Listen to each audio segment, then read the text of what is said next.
Okay, so let's start. It's a minute past 3. Normally, I would say good morning, good afternoon, or good evening, wherever you are.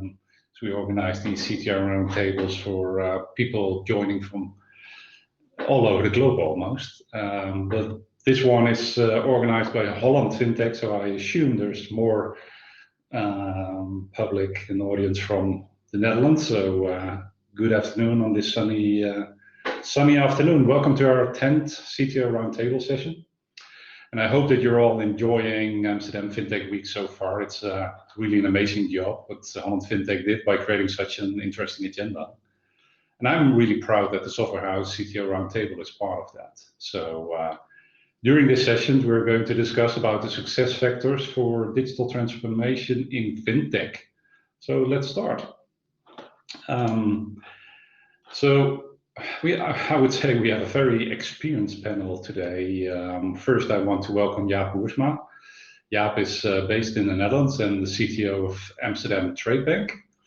Previously, Jaap was the CTO of New10 and spent over 15 years in different roles in ABN AMRO. So honored to have you on the panel today, Jaap. And our second panel member has had several positions in the FinTech world in Asia and in Europe for the last 5 years. He's the CTO of Formtree and based in the UK. Welcome, Steve Cook. For having me. Very good, thank you.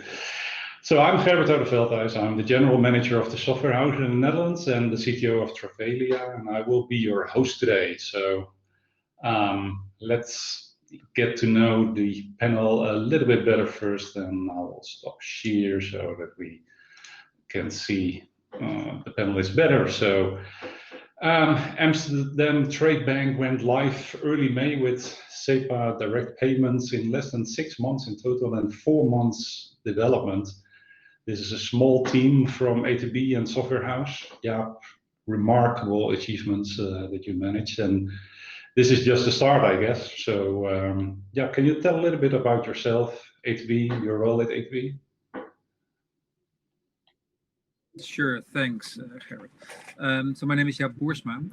I already mentioned I'm CTO of a new digital bank aimed at small and medium businesses, and we're currently operating still under the name of Amsterdam Trade Bank. This is something that will change going forward, and probably also in the remainder of the session we talk a bit about that. I've been in banking and technology my whole career, several incumbent banks, so ABN AMRO and all her legal predecessors before that, but also the last 5 years in building new ventures and corporate startups to reinvent financial services for customers. As you mentioned, I was the co-founder of New10, which is a corporate startup, a digital lender of one of the larger banks in the Netherlands, and that was basically set up from scratch with a full set of new technologies aimed at the new problems for customers. The last half year, I've moved to create a new digital pan-European SME bank, currently still known as A2B, or we're utilizing that license, but we'll be rebranding later this year. And as part of that, I'm basically building a full new digital bank using cloud-native technologies like the ones that Steve graciously provides and to support SMEs across Europe. So some more about that later. Yeah. Very good. Thank you. Appreciate it. Interesting. So, Steve, you explained to me that it's extremely important that you have a mix of financially trained people, IT trained people at Formtree. And can you please introduce yourself and talk a little bit about Formtree? I guess for the few people in this call that don't know Formtree, if at all. But... Yeah, sure. So I'm Steve Cook. I'm the Chief Technology Officer at Formtree. I'm also one of the founding team. So we set up Formtree about 5 years ago with an aim really to bring modern technology to financial institutions and in particular in the payment space. We have built and are running a cloud-native payment backend, essentially, for financial institutions to connect through and send payments via the central scheme. So in the UK, that's faster payments of banks. In Europe, it's SEPA, RT1, SEPA credit transfer, and SEPA direct debit.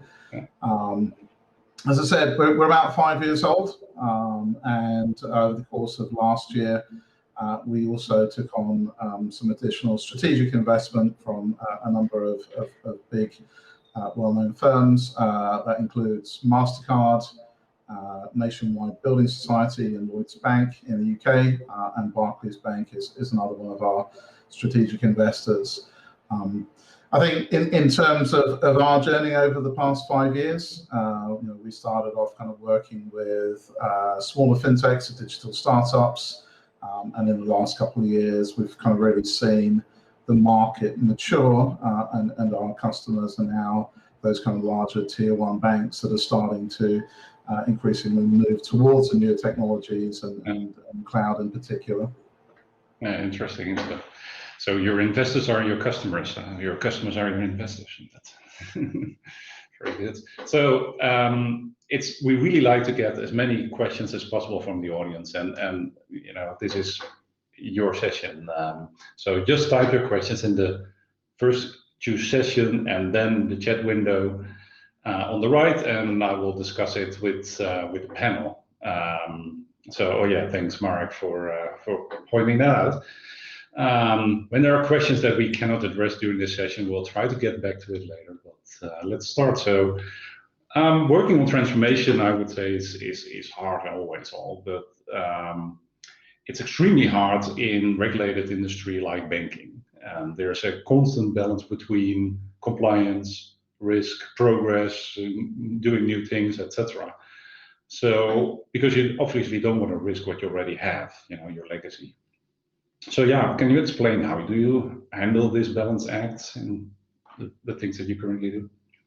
Yeah, so I think if you look at regulation and compliance, they are an integral part of banking, so to speak, and of technologies that we use within banking. And as we say in the Netherlands, of our tax authorities, so Belastingdienst, you cannot make it more fun, you can make it easier. And I think that's the key part of compliance. It won't go away, and it's stuff that you need to do. But it's also, I think, a key aspect of what drives us in building the digital bank, where on one hand, we need to stay compliant at all times of our current business and our current system set, but also of our new business and our to-be, say, cloud native stack. And we want to be agile, flexible in delivery, ensuring that we have value for customers early. And I think there are a couple of things that I see as being key in that. On one hand, on the tech side, it's really automation. There's a lot of automation possible to allow for reduced human errors, for better monitoring, logging, transparency, but also for better auditability. If you look at the bigger cloud providers, in our case, we're specifically running on AWS, you see also them really investing in the space where something like AWS Audit Manager, a recent service of AWS, allows your audit team even to define their own audit frameworks and run those against the resources that you have provisioned in AWS, greatly reducing, say, the manual labor or what you would normally do in terms of interviews, trying to get it all done in the old ways. Yeah. But there is also compliance automation through AWS config and so on. Really, a lot is in automation. On the flip side, it remains human. I mean, we're all humans, and on the human side, it's really transparency, understanding, collaboration across what we call within banking, of course, the three lines, or what's in the past called the three lines of defense, what's currently called the three lines. So first line, second line, and third line. A constant and open dialogue of what we're changing, what are the effects of that, how second line and third line can be involved or should be involved. How, for instance, through, of course, company-wide sprint reviews, everybody can give their input, everybody's also in the know of what's changing. Also educating second line and third line on, for argument's sake, what this new cloud-native world means for them and how they can still perform their role and responsibility. And as an example, we're with our AWS account team, we're really running a cloud education track for our compliance team.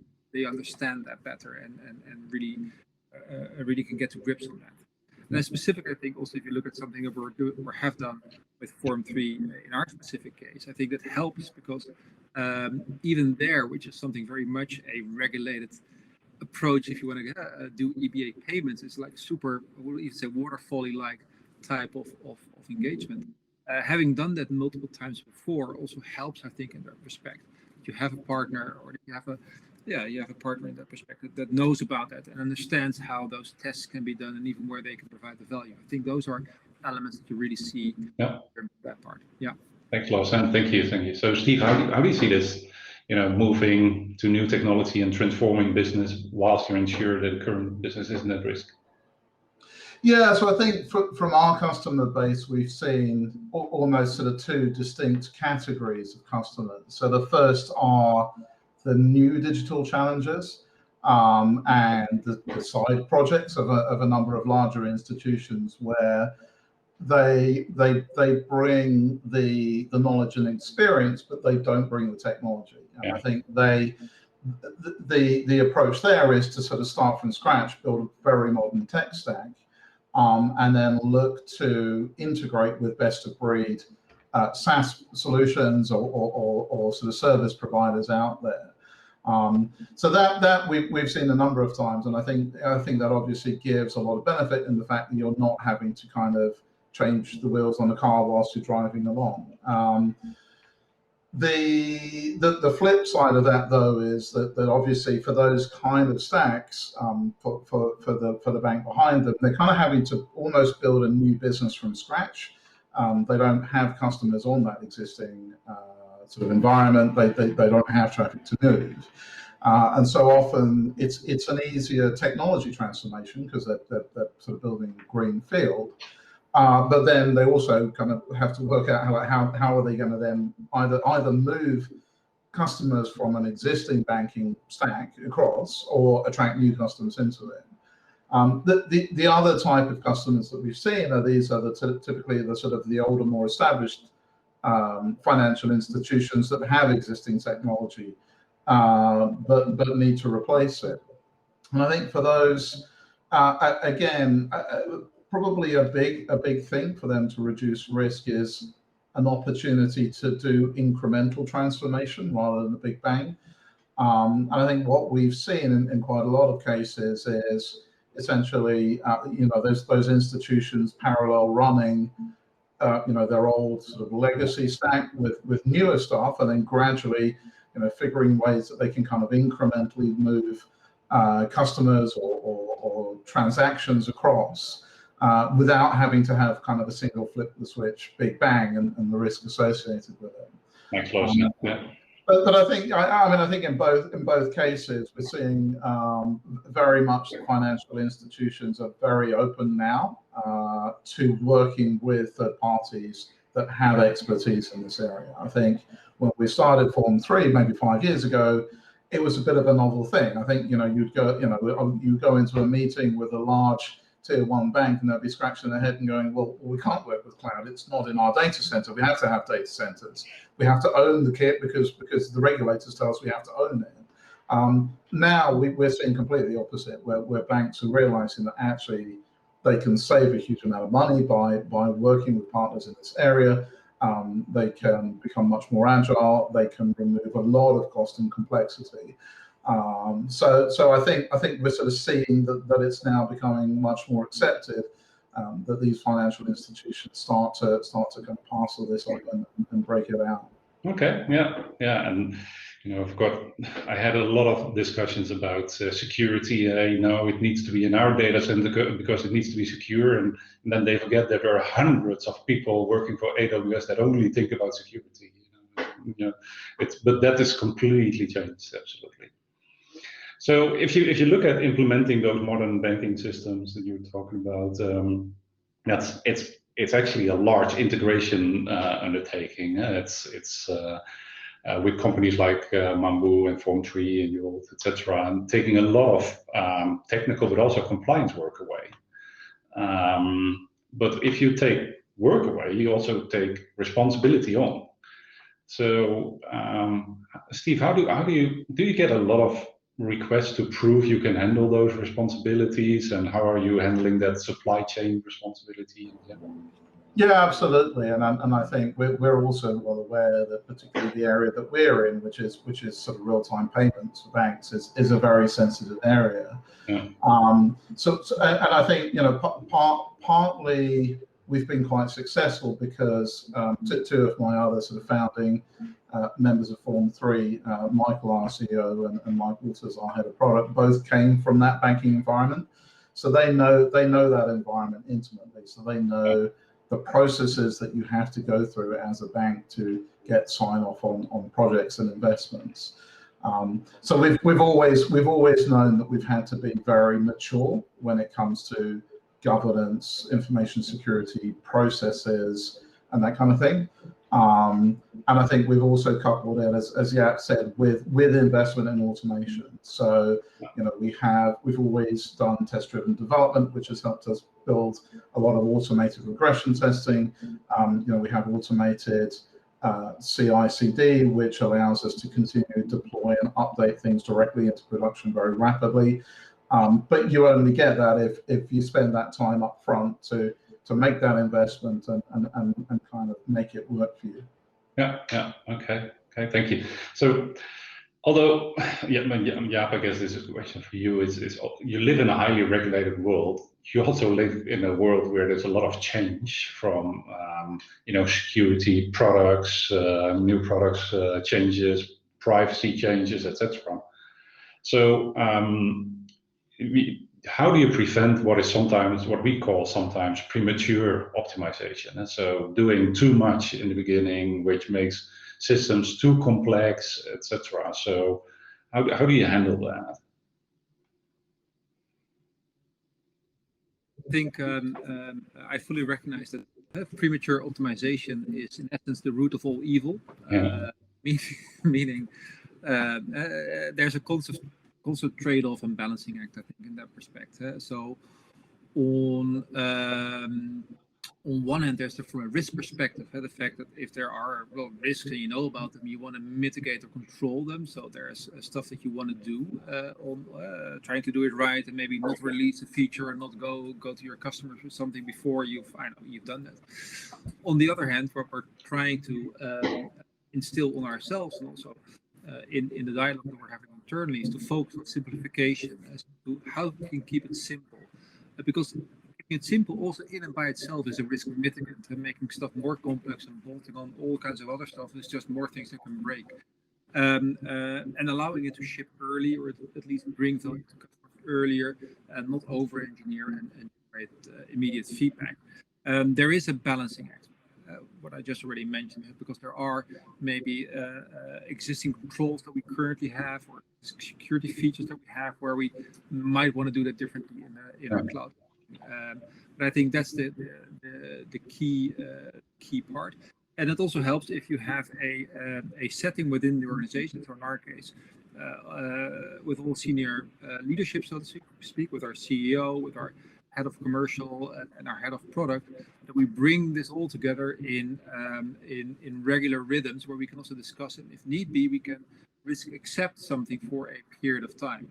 So if it means that, okay, well, hang on, this will be 2 months later, but we're working on it, then at least we can risk accept it. That's a perfectly valid and normal thing to do, because you're basically balancing out the trade-off between getting something to the market versus closing all the gaps that you're seeing. And if you do that, I think it is also a clear way for regulators and auditors to have a traceable trail, so to speak, of how you've approached stuff. You've considered them very carefully, and you've chosen a certain path forward. Of course, at one point you need to start paying down on those things, so to really reduce that debt. And I think that's a key part, at least in our view. I think Steve also mentioned that a bit about test-driven development and so forth. We put a lot in terms of what we call observability, to allow for monitoring the estate, but not only the stuff that we build, also together with TSH, but also stuff that we use from parties like Form 3 and outside of us, and feed all that monitoring into our modern incident response management. And basically on a data-driven level, you can even have that drive your backlog, basically solve the things that are causing the most problems or the biggest security concerns earlier in the game, because you're seeing that happening. I think that's a key part that we're doing as well. And are you also taking architecture when from a technical point of view, taking that into account, specific, microservices instead of a big, solution, Yeah, whatever, things like that. of course. So if you look at say well-architected say frameworks, which AWS has of others, so what we're currently doing is to try to reduce blast radius, so the impact of a problem constantly. Yeah. So it's our payment infrastructure, our payment service, and how that works with Form 3, for example, is separated from how we do maybe some of the features towards our retail clients on the front end, or how do we do, say, our connection to reporting or general ledger. Those are isolated account structure, isolated resources, and a problem will only impact a portion of the estate and not the entirety. Yeah, cool, very good, thank you. So Steve, anything to add on this balance between flexibility and ensuring compliancy? I mean, I was kind of going to agree with Jaap, to be honest. I think you raised a couple of good points. I think, yeah, so one of the things that I think we kind of bring to the table is, as a business, we've only been here in the last 5 years. And I think as part of that, we kind of have a duty to maybe question some of the assumptions that are there. So I think a lot of the effort that we put into dealing with compliance and risks is to maybe take a fresh look at it and work with the customers to sort of dig a bit and understand what's behind it. You don't have legacy. You know, as I was saying, like the data center thing I mentioned a minute ago is a similar thing, right? A bank thinks they need a data center. But actually, if you sit down with them and you work through, well, actually, what's driving that? In the end, you'll discover that actually it's more about maybe concerns about customer data security, GDPR, and then you can kind of build that back up and say, well, actually, do you really need a data center to address that? It's a different, there are other ways of addressing the underlying risk. So building, making sure that you put that monitoring, those tools in place to track and audit the activity that you're doing in your cloud, actually, if anything, gives you a much better solution than just having a data center with a bunch of people wandering around in it, right? So I think a lot of it is entering into that dialogue with customers, really understanding what is the underlying risk, what is the underlying regulatory concern, and then working with them to address that. And I think it's also a nice sort of two-way street, because I think it also comes back to us and allows us to build a better, more secure product, because we're getting all of these sort of dialogues, and we're getting all of this input from different customers. And as we build on it, we're essentially centralizing that and building that into every aspect of our platform, which then gets shared with everybody. Yeah, and that goes back to what we talked about in the beginning, that you need this financial knowledge and this IT knowledge combined in the people that you have. So that's important. Yeah. So I've been told there are 4,000 banks in Europe, and whilst they all have to work along the blueprint of the European Committee, they all want something different. They're all special, of course. And so, Steve, how do you ensure that all these change requests from all these different clients are not creating a huge maintenance issue for those clients and for you, I guess? Yeah, so I think when we set up the company, we very much wanted it to be a product shop. So there's obviously a lot of firms out there in the market that are more certain, a bespoke service or built around consulting or bespoke things for banks. I think one of our founding principles is that, in a sense, financial institutions accidentally make this stuff a lot more complicated for themselves than it needs to be. And so, what we wanted to do is really try and simplify the product as much as possible, so bring it down to its bare bones, and then allow easy integration with it, so that our customers could then use it in slightly different ways if they wanted to. But ultimately, we wanted to keep a single product that's the same for everybody. And that is, that kind of requires a good knowledge of the business space. So in our case, payments, it requires a knowledge of the different schemes, the different regulations, the different transaction types, And the way customers use it differently in different markets. And I guess it's always also requires you to be able to say no and yes, and also to explain why we think that doing it in a particular unified, standardized way is better than having whatever particular variant, customer A or customer B wants. Absolutely. But I think also that's always, that's always kind of been our brand. That's always been our approach. It's always, we've always made it clear from day one with any customer that we talk to, like, we are a product shop. You will be getting access to our platform, but it's a single standardized platform. Yeah. And I think the customers that have opened their eyes to that model understand that there's a benefit of it. Again, it helps them simplify their own processes, their own ways of working, by not having to kind of individually reinvent the wheel. Okay. So from the business point of view, Jaap, how do you handle that? I mean, there's custom requests coming towards your desk that you then translate to companies like Form3 or others, and so are you able to minimize those custom requests? Is that how do you think about that? Yeah, so in our case, what we do to try and make sure that we all go into the same direction and not have, desk A wanting something versus, say, business B, is really to work with OKRs throughout our organization. So we have a single set of agreed upon annual objectives and key results. They are supported by our leadership and shared by all. And we're breaking this down quarter by quarter towards the specific squads that implement things for business lines and for customer lines. And there we have an alignment between our squad structure and the business or customer segment that we have. So it allows for flexibility in that sense that we can create emphasis per quarter where we think, well, hang on, knowing what we know now, the world looks slightly different. We do want to pivot a bit more to the left, but it gives an overarching frame.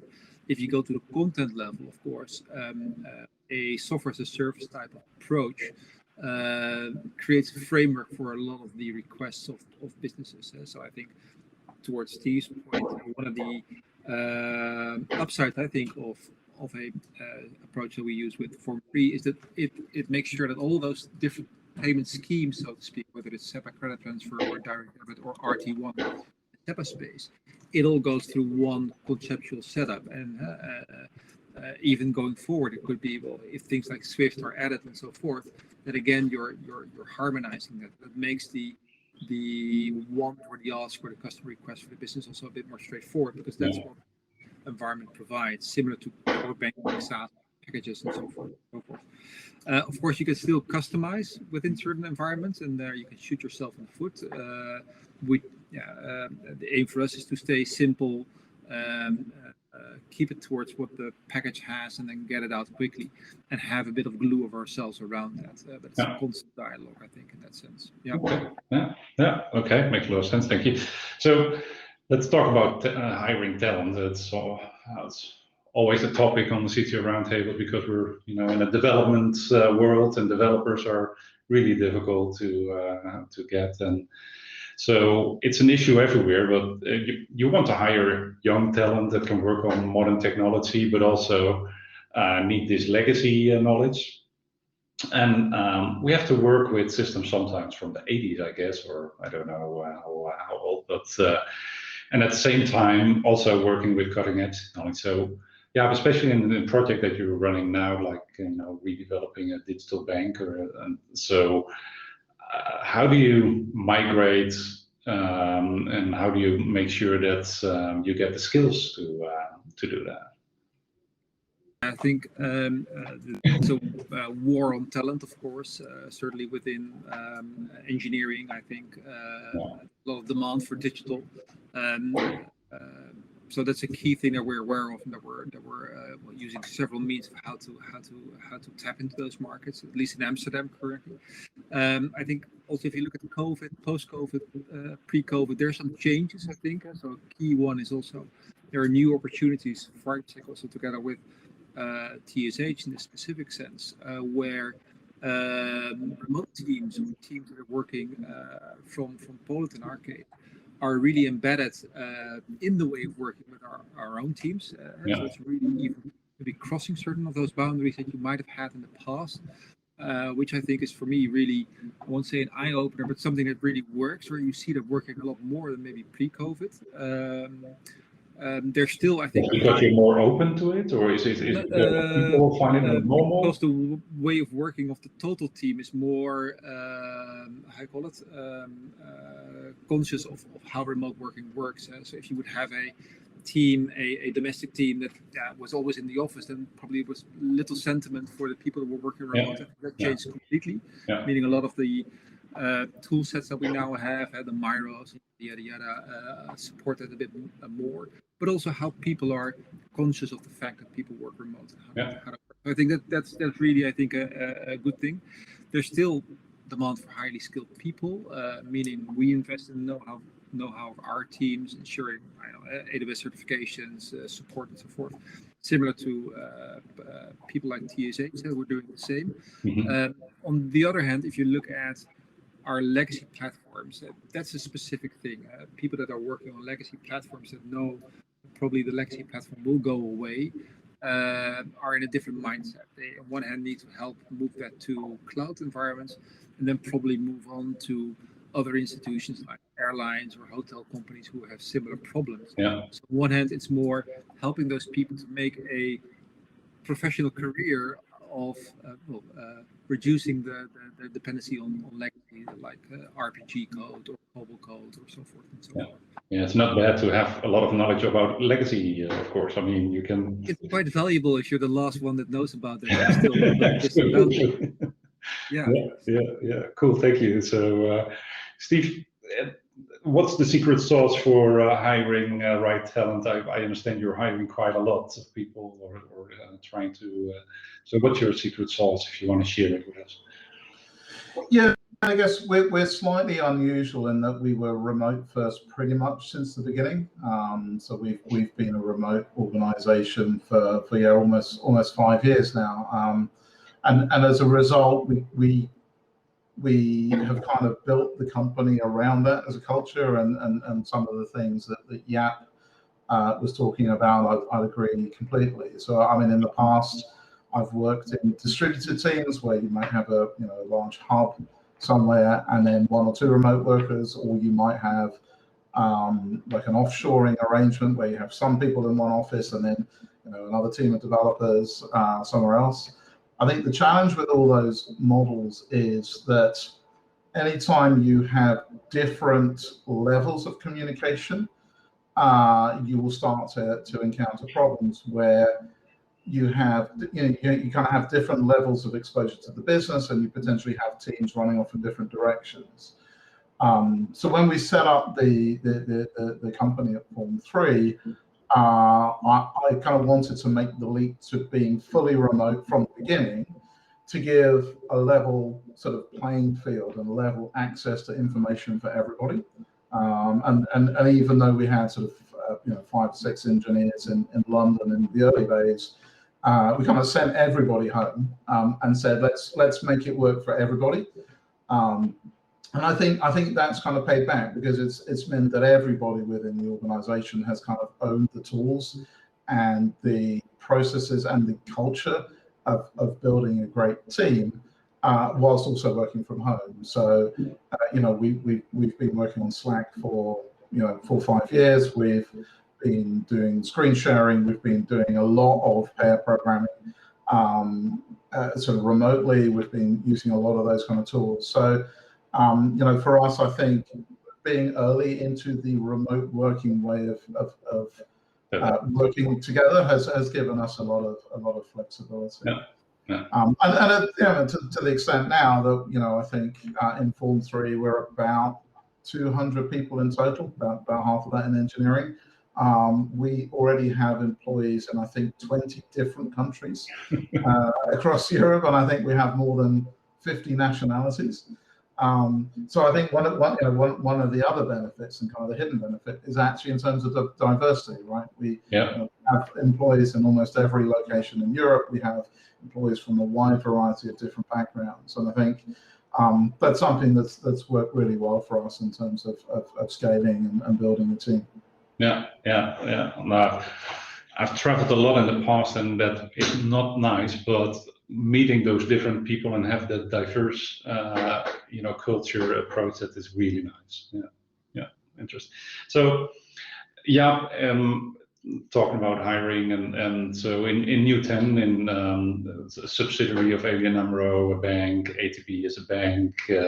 Young IT talent might still think they need to go in suit to the office, etc. At least the impression might be there, etc. So did you do anything to break through that, to hire the right people despite that impression? So I think, of course, certainly at New 10, because that's already a couple of years ago, when I think maybe also the surroundings were a bit different. So we invested more in that, to invest in the employer brand, meaning a brand that's appealing to tech talent, so to speak. Let's say a financial and more an engineering brand, so to speak, through all the things you would normally have time, like meetups and so forth. I think on the other hand, it's also now what you see in recruiting and getting the right people. It's really, you need to invest enough in attracting talent. So it means that you need to approach hiring and recruiting with careful consideration, diligent recruiting, have really proper interviews, allow the candidate really to understand you and you the candidate. Yeah. Sometimes I've seen in the past that people, I have an interview, okay, who's this? Some questions, and that doesn't really work. It's wasting your own time. It's also wasting the candidate's time. And I think key part is there is to also really share from the get-go. This is the real stuff that we're doing. These are the technologies that we're using. These are the challenges that we're having. These are, say, the thinking that we have, maybe even as an engineering team, and also see the feedback of the candidate. Okay, what is his or her own views on that, and seek that out. And I think also it should be having a very broad hiring perspective. I think similar to what Amazon does, where the hiring manager is not the only person responsible for pushing a candidate through. You want to have a broad perspective of the candidate. Sure that it also it brings new perspectives to the organization. I think similar to what Steve was saying, if you have a lot of nationalities, it means a lot of different backgrounds, and different perspectives, different ways of how to solve a problem. And I think this was one of the problems if you look at, say, old banking, which is very like inbred, same group of people, same type of people, same background of people, same ways on how to solve problems, or even not to solve. And everyone saying yes. Well, at least going into one direction. I think that's the key part where we're trying to do differently now, is to ensure that you have different perspectives, people from different backgrounds, other industries, not necessarily finance backgrounds per se. Anything if you want. Okay. So, Steve, we had the software house did this project together with Amsterdam Trading Bank, with technology from Form 3 and others. But and the feedback that I got from the developers at the software house was that Form 3 has an excellent developer experience, and that's that's a lot, of course. That's documentation, that's support, that's how it works, etc. So, how do you ensure that? Do you have special attention for that, or how do you see that? I mean, I think we're maybe a bit unusual in that our product is essentially an API. It is a technical product, and so our engineers are essentially also sitting in the shoes of the customer, because we know it's our customers' engineers that are going to be using it. And so we have sort of taken the time to invest quite a bit in making sure that our API is clear and well structured and follows REST principles, and is easy to understand and is consistent and easy to use. And similarly with the documentation, one of the first early employees that I hired was actually the guy who's still with us, who's our documentation manager. And spend a lot of time building, example code and cleaning up the documentation and making it, again, more consistent, more readable, more easy to understand, adding tutorials and that kind of thing. So I think we're maybe in a bit of a unique position in that because our product is as an API and it's for engineers, we kind of already in tune in a way with how our customers work with us. Yeah. So let's have a quick look at some questions that we had. So Dina is asking, and I don't know if Jaap or Steve, you want to answer this, but what's your view on the implication of DORA, the new EU resilient regulations? So Steve or Jaap? So from my side, it's still, of course, a how you call it, emerging regulation. So it's a draft regulation that's ongoing. I think the key part, or what I would wish it to be also, is that it would bring a harmonized regulatory regime. So where currently you see cloud and other parties and banks where fintechs operate in different markets, or where maybe Amsterdam based, Form 3 it's UK based, which is I know, up in the air after Brexit, exactly how it works.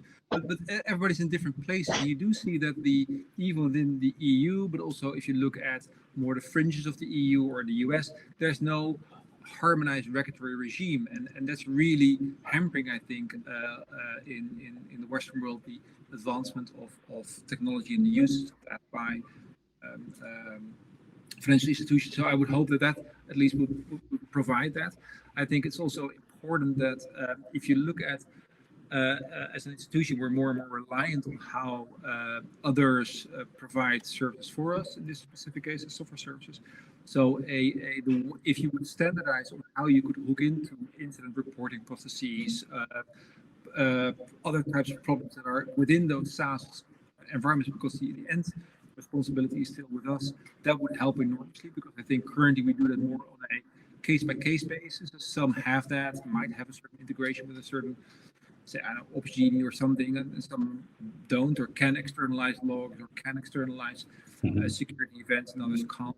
I think standardizing that would allow also for SaaS providers to have something that you can easily build against, and then coming to the API world again that Steve was mentioning.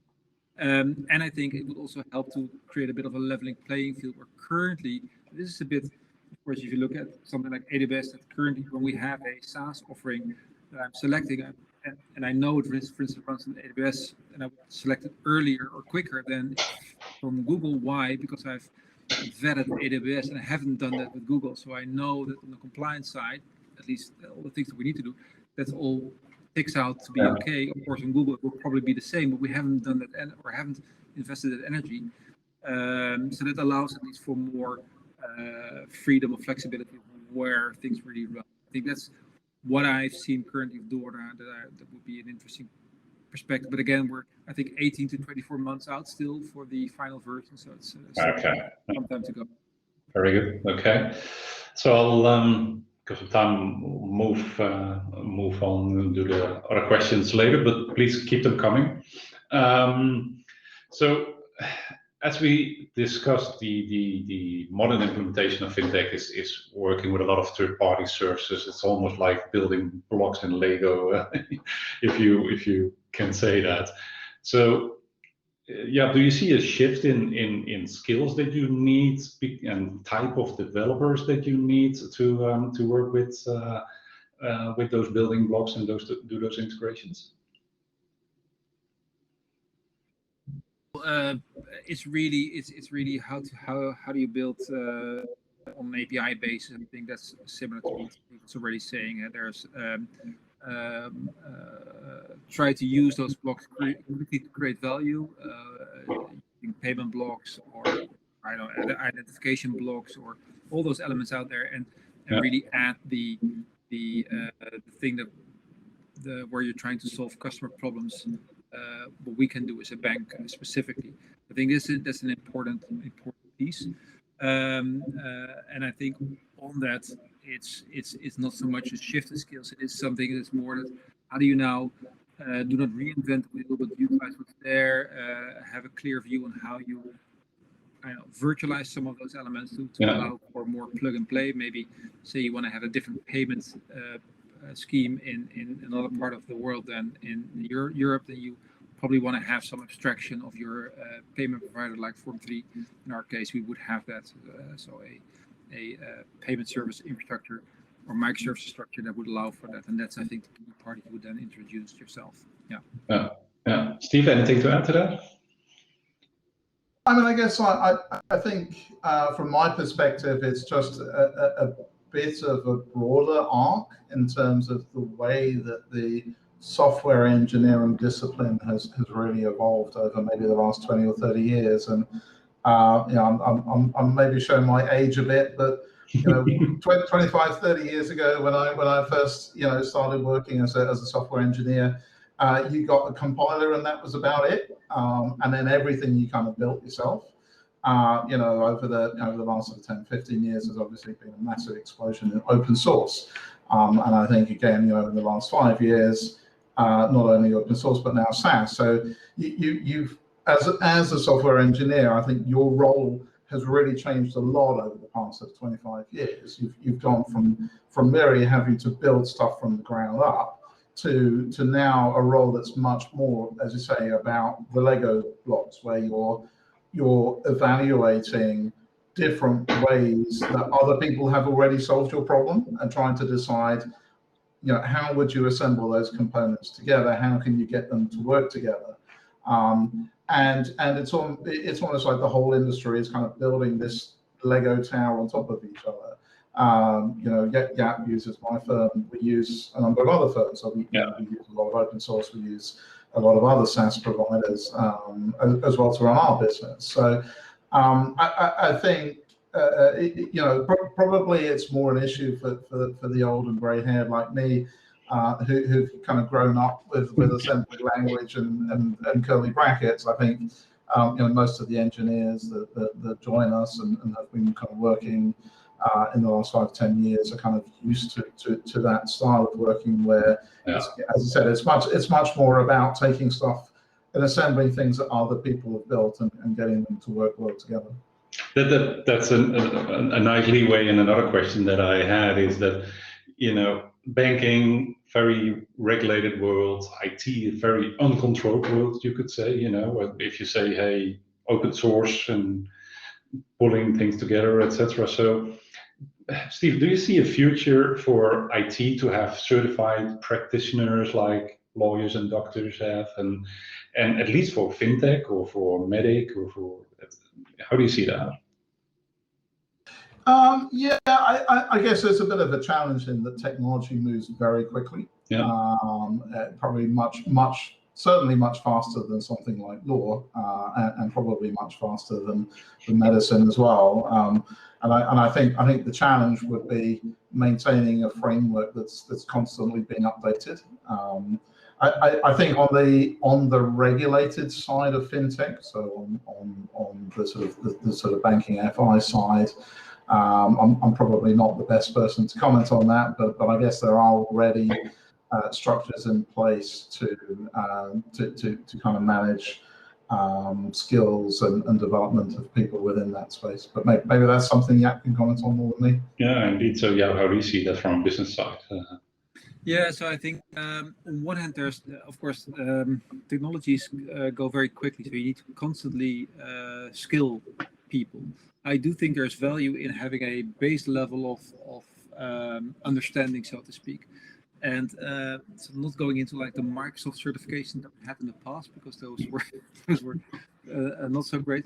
I do see it from at least now with AWS. It helps if you say, well, hang on, I would expect everybody in the team, for instance, to be AWS developer certified. Why? Because it at least means you've seen the breadth and depth of the services and you know how to use them in the design of your solutions going forward. Otherwise, if you have somebody that's, I don't know, maybe coming from a J2EE container perspective, and that's the frame of reference, versus somebody coming from a more an open source perspective, say in distributed computing, would have a totally different solution, but in essence the same problem, not knowing exactly which services to use. So I think that's the level of understanding that you should always have, and that's something that evolves over time. You do see, I still think, a lot of self-regulation in IT in that sense, and there are frameworks which are emerging, which are more stable, or at least galvanize some of the thinking in a certain period better than others. For instance, of course, on the UI front with all the component frameworks like React, like Vue, galvanize a lot of those thinking, where in the past we would have all kinds of different ones. So there is some, say, level of standardization, so to speak, where you can bank on it. It's not so static like law or medicine. So maybe more law, not medicine. So medicine also evolves quite quickly. But yes, that's my feeling currently. It's not going in the direction where, you know, I'm guilty. I'm a surveyor. I studied it. I've never practiced it, but in Germany, you need to be a licensed surveyor to do surveying. So I can, if you want to be a licensed developer to do fintech development, but I guess it no. So I think that's also, again, take the very successful people out there, even from the old guard, like Bill Gates, but also new people there, dropping out of school and maybe not being licensed or something. You can still be a very smart individual and having a lot of good ideas. I think it does help. How do you now, because there's so much new technologies out there, you do need to have a level of understanding of that, whether it's if in the current day and age you need to understand a bit about what Kubernetes is. If you don't, then where under which rock have you been hiding for the last year?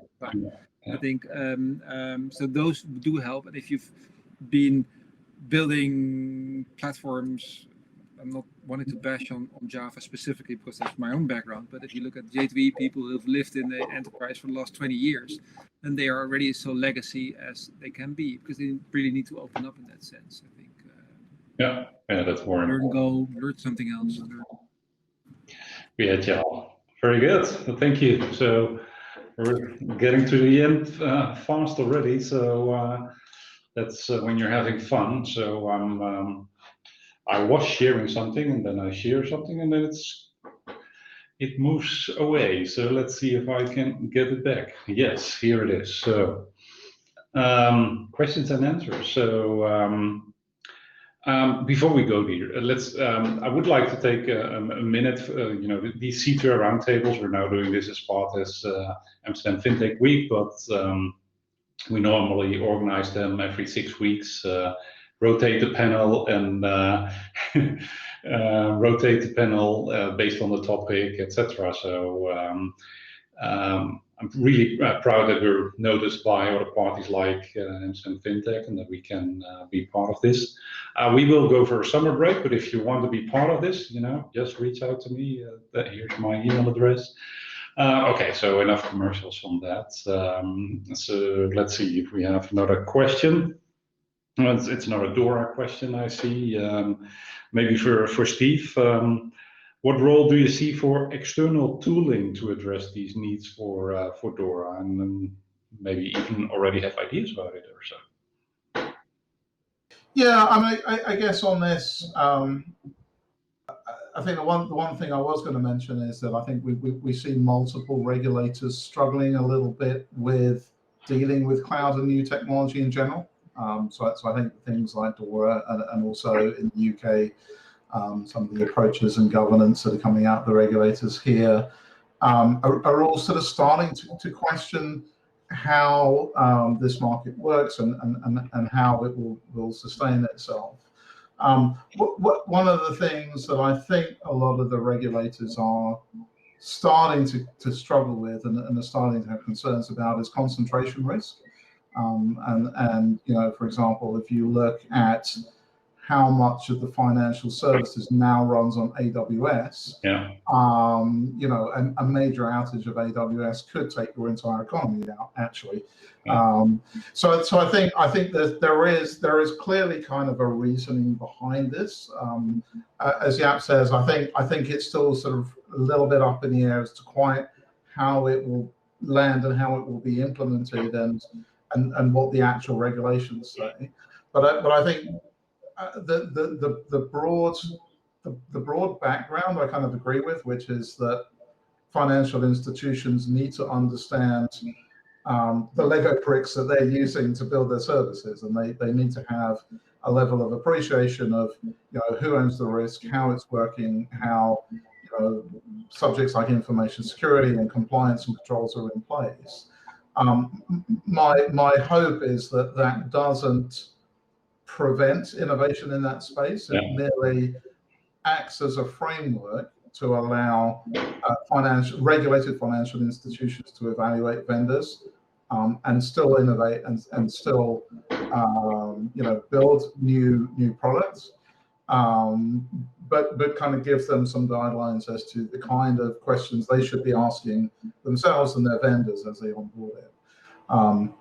So it's a long way to answer the question. I think when you tie it back to sort of individual tooling, I think that's something that will probably start to see emerge a lot more once the details have landed and once it's a lot clearer what the actual requirements are. Yeah.